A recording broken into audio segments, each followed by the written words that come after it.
The Changeling of the Guard. By V. Drake 77. Chapter 46.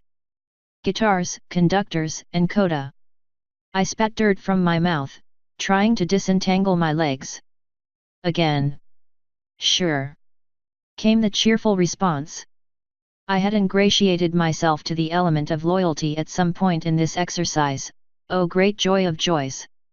By the time I got to my hooves, the blur of color began again, and this time I managed to get a hoof out and I flipped over the length of my foreleg in yet another movement that I was only able to determine was vaguely different before I crashed face first into the grass and had my legs bound. Rainbow Dash. What? He went for a grab, I just reacted. I stood up, sore but thankfully not dizzy. It is true. I attempted to interfere with the lesson and have received an education. Here I shook my foreleg, which had gone rather numb and now hurt. Specifically, do not do that. Ain't much training if you can't tell what's going on. Slow down, RD. Hey, he's picking up on the basics, this is going great. It's what you expect when you learn takedowns from the best. Pride burned through the mare, and once again I steeled myself at the flow of ego. Her pride wasn't even completely unwarranted, she was taking down a guard's pony without breaking a sweat. Alright, here we go. I braced myself for the blur, and was shocked when the Pegasus crashed to the ground with a loop of rope around her barrel, and watched in mute confusion as the apple farmer hauled her in with perhaps less speed but greater determination, tying her friend's legs with a few well-wrapped coils. Now that was a trick. Rainbow Dash blinked, tried to wriggle free, and then had the grace to look abashed. But I've learned from the very best. Flattery ain't gettin' you untied, the farmer announced, finishing her loops with precision and care. Y'all go getting too bold and somebody's gonna get hurt. He ain't learnin' nothin', you're just showin' off. And y'all need to understand that ain't no pony but Pinkie Pie catching up to Rainbow Dash. She finished, giving me a stern glare. Ain't no shame in accepting you ain't meant for some things. Grass-stained and thoroughly cowed at the prospect of keeping pace with the pink demon, I could only lower my head. I was a sight, and the element of honesty was absolutely right. Hoof to hoof, I could not hope to keep up with any pony as blindingly fast as the element of loyalty. But, a stunning spell to her smug face would have probably worked at any given time. I tamped down the thought. This had been educational. It was unlike me to be bitter. I refused to think more on that emotion. K'min, sugar cube. Promised you dinner and I intend to see you collect. What about me? Rainbow wiggled, trying to loosen the ropes to little avail. Reckon you need to cool your head. If y'all need help, y'all can just ask. From the scowl on Rainbow's face, I expected that would be a very cold day in Tartarus. The library was surprisingly large for a small town. I had heard it was a tree, but I had not expected it to be quite so unusual looking. Various enormous knots had been turned into windows, there was a balcony coming off of one, and it all looked rather lopsided. One exceptionally ugly branch stuck out past the foliage at the top, and some pony had mounted a telescope on it. I could not say it was well designed, but at least it was being put to decent use. I had to admit, there was something vaguely cannibalistic about using a living tree to hold books, however. Using the living body of a thing to preserve its dead relations. Order, that was a grim thought. I strove to move past it, and finished a delicious morsel of apple pie. It helped that the innards of the tree were far too bright and cozy to be a proper mausoleum. Twilight didn't even appear to notice me, engrossed in some new book. Deeply engrossed, I realized, her lips were moving, a habit her brother shared when he was committing pages to memory. I was loath to bother her, but this was part of Ponyville. Pardon me, but do you happen to have a copy of Diamond Buff's Guide to Perfect Polishes? I hoped she would. It was an old manual, but it was considered the most informative for creating one's own glazes. Sorry, we have 4 copies that have been in circulation for 5 years now, 3 of which are overdue and 1 of which had only half of a library card filled out, so it's just missing. I've put out notices for all of them, but honestly, if they've been gone that long, they're lost in someone's attic or their personal collection. If you fill out the form by the card catalog, I'll send a letter as soon as one makes its way back, or I can get another copy on loan. She flipped a page. It's probably out of print, so I'm afraid that isn't very likely. I sighed and nodded. I was afraid that would be the case. Feel free to browse. The purple protégé cheerfully offered. We do have a copy of Platinum Sheen's Gold Gilding Guide for Spectacular Ceramics. My interest piqued. The only copy of that we had in Canterlot had been, unfortunately, dropped in molten gold. I was to understand that contents were fine, saved by spell of preservation at the last moment, but now the book itself was considered a work of art and thus, not available to the public. I had always been interested. I believe I will.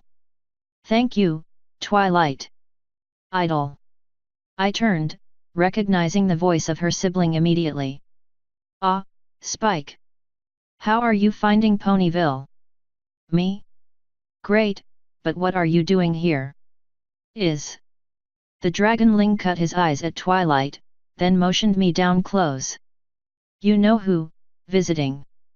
I would not have considered this tactful, but the royal messenger was as happily oblivious as ever with a new book. Not immediately, no, but she does have vested interest in her apprentice. I am simply visiting to ensure everything is settled after the last incident. Spike made an odd clicking noise with his tongue, flashed me a claw sign that he'd picked up from some Griffin ambassador. Gotcha. Every pony's cool. I mean, the Ursa didn't cause that much trouble. There was an Ursa? In town. Oh, yeah, Snips and Snails woke up a baby Ursa. Wait, you meant the thing with the dragon smoking out town. I was actually talking about Zecora. Spike started snickering, eyes lighting with mirth. You should have seen it. Twilight's horn was all floppy, Rarity's coat was out of control, and Flutterguy. Applejack was so small you could put her in a bucket. Speitherike, we're in a library.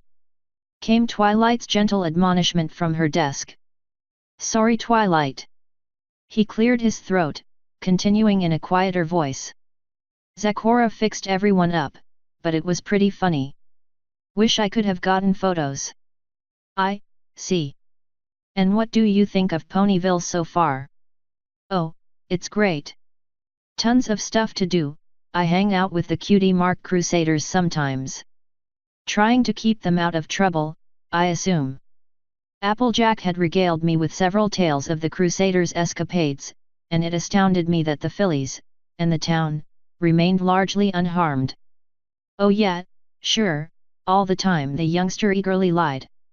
And then there's all of Twilight's friends, and then there's Rarity. I was quite taken aback by this sudden outpouring of emotion. Why, the young dragon was thoroughly smitten, but Rarity, the dressmaker? The unicorn? Yeah. Spike confirmed, dreamily. It was a wonder the little dragon didn't float off. The one your sister's age, I clarified.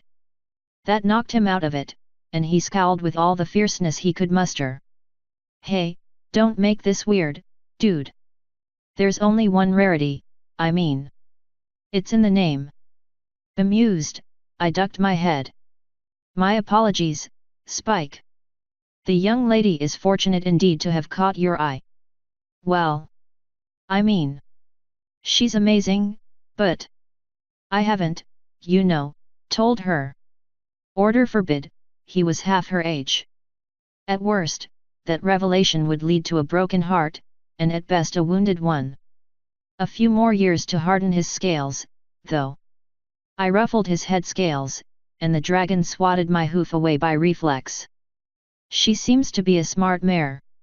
She'll figure it out. And, hopefully, given time, so would young Spike. In truth, I could hardly believe that Ponyville even had a spa. Certainly, Manhattan had them in abundance, and Canterlot had a few, but I'd never really seen the point. If I wanted a hot bath, I simply took one. But, it was supposed to be good for stress, somehow. And, if there was one thing I had acquired in abundance on this trip, it was stress. It would not do to bring it home with me. The bell tinkled merrily upon my entry, and the proprietors cheerfully welcomed me in what I assumed to be a reasonable facsimile of a French accent, but without the nasal intonation typically used for all such pronunciation in Canterlet. Still, it was much less grating on the ears, and I was not about to correct them. Bonjour, allo. Welcome to Ze La Te Day. Ponyville's premier day spa. We guarantee you'll be stress-free. The pink-coated one with a blue mane sang, while the blue-coated one with a pink mane only gave me a weak smile and an abashed shrug. How are we to help you today, sir? I am Lotus, and this is my musical sister, Allo. If you are here for ZE first time, may we recommend one of our service packages? She motioned to a list, and I eyed them curiously. One grabbed my attention almost immediately. The royal treatment. But of course, Lotus agreed. A full steam, hoof-cure, massage, and your choice of facial or clay bath. I had no idea what a clay bath even was. But, I realized, if I intended to recommend a place for the princess to relax, I would have to find out. And a good roll in some mud would be rather relaxing, I decided. It had been entirely too long since I had been covered in dirt. The clay was not what I had expected, but honestly not bad at all. Nowhere near as thick as what I traditionally worked with for pottery, but with a pleasing scent to it that left me feeling relaxed and comfortably warm, as though I were in a changeling stew. I refused to let the concept ruin this for me, but there had been too much in my head for me to truly relax. The steams were pleasant enough, but one could only sit in a hot, humid room for so long, and when it had been time for a hoof-cure, I had been told my hooves were almost pristine, gotten the briefest of polishes, and a somewhat embarrassed Lotus had suggested I enjoy the clays while her sister prepared for the massage. I took a deep breath and sank into the muddy embrace of the clay soup, briefly allowing my pony shape to falter and feeling the heated clay water soak into my changeling joints, through the holes in my legs, and around my wings. This, I decided, might actually be better than a cocoon. Luckily, I maintained presence of mind to assume my normal form as soon as Allo came to inform me that I could receive my massage whenever, though the flame of transformation had the side effect of creating a thin shell of changeling out of dried clay. I took care to crush and return the clay to the bath as soon as possible, thankful it had not been noticed. The massage, unfortunately, did nothing for me. Monsieur, please, you must, relax, the pink earth pony grunted, shoving her hooves into my shoulders. This much stress, non, it is unheard of. It should not be. She took a deep breath and jabbed both hooves into my upper back, trying to work what she had to think were bunched muscles. I have been rather relaxed, I informed her, a bit testily. This had been going on for 15 minutes, and frankly I was beginning to think massage was some pony insanity. The mare was compressing my shell under my disguise, and it did not feel particularly pleasant or unpleasant, simply, a thing that was happening. Her focus on my back made breathing difficult, and I did not like it. Hup! She responded, and I found the spa pony trotting upon my back with all fours. Again, not an improvement. I do not understand, this is, you are so tense, it is frightening. I should have never relaxed my shifted shape in the baths. Foolish, really. And I was feeding upon her stress, which was, if anything, making me stressed, which I was sure was only making her more stressed. Finally, I sighed. I can think of something that may help. At this point, I shall do anything, Allo swore, and I finally smiled. We. Right Zier, is magnific. Allo. What in Celestia's name? The spa pony froze Lotus. This is not what it looks like. Ooh, s'il vous plaît, do not stop. Her body arched. I obliged, continuing to focus on the pony's back. This was very informative. I was pushing at one section of her spine, felt a hint of pain, followed by vast relief as she slumped back into the table. I made a note of it, through an almost drunken haze. This was far better than receiving a massage. This only served to outrage her sibling further. "You are getting a massage from one of our clients," she sputtered, face reddening. Her accent seemed to have slipped slightly. Her voice was very pretty, regardless. "He has magic hooves," Aloe announced. "And it is like he can find every tense muscle and hurt, and with just a bit of instruction, it goes away. My hawks have never felt so good." The pastel blue mare shook her head in open-mouthed despair. "But, Mr. Hooves, I deeply apologize, this is absolutely unprofessional of her." "I disagree. I find I do not much enjoy being on the receiving end of this." I placed my hooves to Aloe's shoulders, twisting gently until there was a soft pop and a gasp. "Excellent. But I have always been at my most relaxed when working with my hooves. I found this to be wonderful. But, I believe my time to be over. This was an experience I am not likely to forget, and I thank you both for it." I bowed to the blue mare, gave the pink one a pat, and began trotting out. Still, I caught a faint words as the door closed. Sister, we must hire a stallion. A big strapping one, mares will pay for this, I promise you." Ponyville Spa was receiving a thorough recommendation. I couldn't remember the last time I had felt this good. I would return to Canterlot thoroughly physically refreshed. I imagined Celestia would greatly enjoy it. I could not wait to get back to work.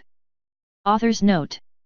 Hey folks, bit of a short chapter, but I want to try getting the next one out sooner. Been real busy with work and travel, so I apologize for this one being a little late. Comments are an author's food pellets. Like what you see? Drop a bit in the bucket. https://www.patreon.com/vdrake. Join the Discord server at https://discord.gg/yb3r78r, we'd love to have you. End author's note.